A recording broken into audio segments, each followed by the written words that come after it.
you don't have to struggle to sustain them. Eventually, they'll find a solution and something will work out. So that's what we're trying to aim at. How do you coordinate? Because there seems to be a lot of the jigsaw has got a lot of parts here. You know, you've got government, you've got policies, you've got laws, you've got private sector, you've got farmers, you've got the processors, you've got the agribusiness people. How do you connect? How do you coordinate all those different parts of the jigsaw in order to make this system what you want it, how you want it to work? It's really that difficult. You can call it a jigsaw puzzle, yes, in a way. It's not really that much complex. Essentially, you have got companies that are sort of arranging themselves right from production side, where the seeds are coming in, farmers growing, processors, then those who are buying. And they're buying two things. They're buying the oil, they're buying the cake, which comes out of after you have crushed the seed. So those are standard, those are the core of the subsector. So once you have those arena, and those are the core of the private sector, the others are those who support them to do that business, including the service providers. I mentioned finance, I mentioned insurance, extension, information, all those. And then that, of course, are where government comes in to make the environment work. And from government side, essentially, you're looking at different government agencies, Bureau of Standards, TDFA, and others. So the players are there. You're asking how do you do the coordination? Again, from our perspective, and this could be different from others, our perspective is that coordination should fundamentally be around the private sector first and foremost. If you're dealing with the commercial sector, then how is the private sector organized? What kind of private sector organizations are there that can help in coordinating? And where then government has come in, and I'm really glad because this has happened in Tanzania now, is the government has driven the process to develop a national strategy. The national strategy drives the priorities of what should be done in that sector, which priorities are determined not only by government but all stakeholders. So on the one hand, if you've got a strategy, a national strategy, the other hand, you've got institutions, particularly the private sector institutions, that are beginning to organize themselves and develop the capacity to organize themselves, you have the fundamentals of coordination. So what we do is to try and build on that and bring in even other players who are probably not in the market yet, or if they are there, their roles are different. For example, civil society organizations, they play different roles in terms of capacity building, temporarily, when you're trying to bring in new farmers and others into the market. So you bring on all those together, the idea being that not only do we need to coordinate around a common set of an agenda, which is a strategy, you also need to have the right priorities and follow them through. And then also we try to avoid duplication, because that has been a challenge. There's so many initiatives that are happening, so many investments going on. So how do you try and help that, help the sector to coordinate? And I have to say that we are not alone in this. It's not only MDT who is trying to do coordination.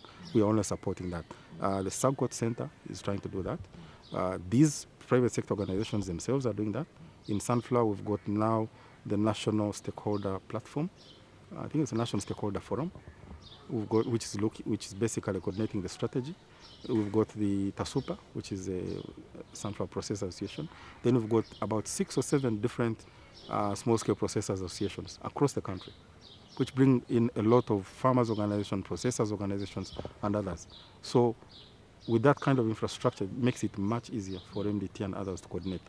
But coordination is critical. What do you expect the results to be? What we've done is to, in line with the national strategy, also come up with our own strategy of how best we can contribute as MDT. And we've picked 4 areas. Seed is one of them. The other one is to how best we can enhance the relationships between the big buyers, processors, and the farmers. And other institutions, of course, including financial institutions. Because if that commercial relationship is not there, if there is no incentive and capacity to sustain it, then all kinds of transactions you'll do will be more expensive, more difficult to set up, more difficult to sustain. So that's another area we're looking at. We're also looking at how we can particularly make farmers and small-scale processors access a critical band of services and technologies that are necessary for them to do business properly. When I say critical, it's about 5 or so different services and technologies. They have to be there, all of them in a package. Otherwise, they cannot sustain the business, which is where the intermittent performance this year, performance next year happens because you're not able to access that as a package. The other part that we're looking at obviously is around issues of harmonization of different regulations and levies and taxes. They are there for a purpose because we believe governments and the different government agencies are trying to raise revenue, genuine right thing to do. But only the private sector, basically the farmers and the processors particularly, are saying, can we improve the harmonization of how these levies and taxes are charged or they are brought about, the harmonization. So we're looking into that. Others are contributing a lot also in other ways. For example, the Sagot Center is facilitating investments by different companies. So yeah, that is what we see as our contribution so far. One of the problems that banks or financial institutions see is the nature of their product. You know, crops. It's not very. The risks are just too high, and maybe not willing to give out loans for their business. What must be done in order to support them financially in order to develop? The biggest challenge is, again, those who are providing finance do not see the sector, I mean, not calling, but the sunflower particularly, as a very attractive investment for them. At least if you're talking about large-scale access to finance, which means you're targeting as many of these businesses that actually need the finance. And part of that is, yes, the nature of the sector, and the other part is that there's not that much that is known actually. Because in most cases when people want to finance, they're struggling to find, particularly for farmers, where these farmers are, whether they're in groups or not, how much they actually will need in financing, what kind of simple business plan can they put together. So without that information, you basically have got nothing put in front of a financier. So that's one of the issues. The other, of course, are the usual risks in agriculture, which we believe, and that's what we've also seen here, need some form of risk sharing with these financial institutions. And that's why one of the core partners we have is the Past Trust, because they do provide some risk sharing mechanisms to some of these financial institutions to reduce the risk of them investing in financing farmers particularly and inputs. So as basically what I'm saying is, on the one hand, the sector needs to be attractive and there's got to be enough information for people to want to invest. On the other hand, also, you need to work with those who are providing finances to cost share or risk share so that they don't see that they're investing too much. If you don't do that, then it's only a few businesses and a few targeted farmers who will always get financing now and then. Do you think agriculture has become even more riskier? If you say that we're going to practice agriculture that we've known it before, then certainly no. But are there things that we can do to mitigate that risk? Yes, certainly. There will always be a risk that you carry. But on the one hand, when you start bringing in improved seed varieties, some of them have got characteristics that address those climatic issues, climate change issues. That's one. Two, by dealing with the production itself better. In other words, how will you take care of your soil? How do you make sure that you're retaining water? You don't just plow and then you leave it open, and so that the moisture is retained. How, what kind of practices do farmers use actually? And also, insurance is another solution. Insurance has come up with a number of products that can help to address some of those climate variabilities. So there are ways in addressing this. The question really is always about, can you bring the right actors together to provide this package of solutions to a farmer in a way that is affordable and affordable sustainably. So yes, we will change the way we do agriculture, but the means are beginning to be there.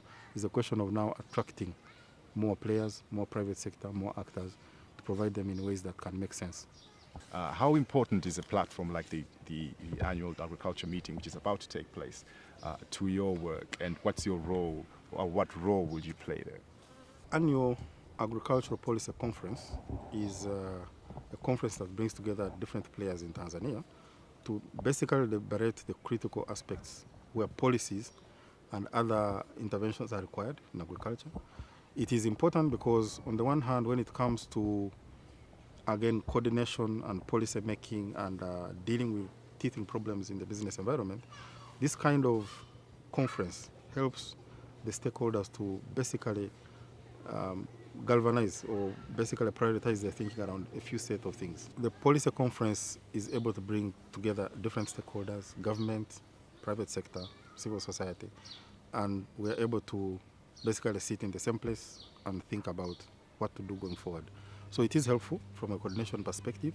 It is helpful from the ability to help us to prioritize, and also good for also in a way holding ourselves accountable. For instance, we just talked about the sunflower seed, but agriculture is a very wide sector. There are a lot of other issues, sectors that need interventions. What makes you choose a particular one?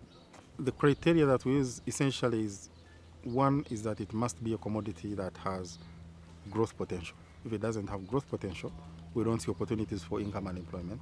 So that's one. Two, it must be a commodity that has a lot of people involved in it, and particularly the people who we call productive poor. They must be there in large numbers. And then also it must be a sector that involves youth and women, and in different functions, different parts of the value chain. But also it must be a sector which has got a number of key players who are beginning to emerge, who want to do something, because we want to be able to catalyze. We don't want to start investing. So those are the four main ones that we consider. There are a few others, but those are what really drives us in terms of investment. Since beginning, since independence, there's been a lot of focus and talk about agriculture, but I haven't seen that yet. How optimistic are you that this can happen?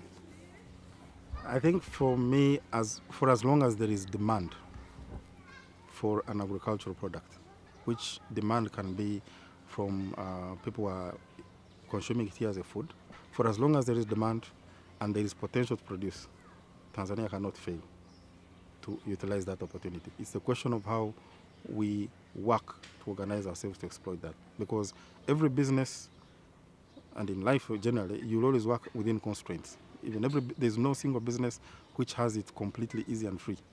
So for as long as there are those two opportunities, you can produce, there's a market for it, there is demand. It's a question of how we organize ourselves in the middle, which is why MDT's approach is to try and approach it from a systemic perspective. Try and work with many who are doing different things, but doing the right things so that then the whole system can open up. So optimism, I would say, is high. Tanzania is a really strong potential agricultural country.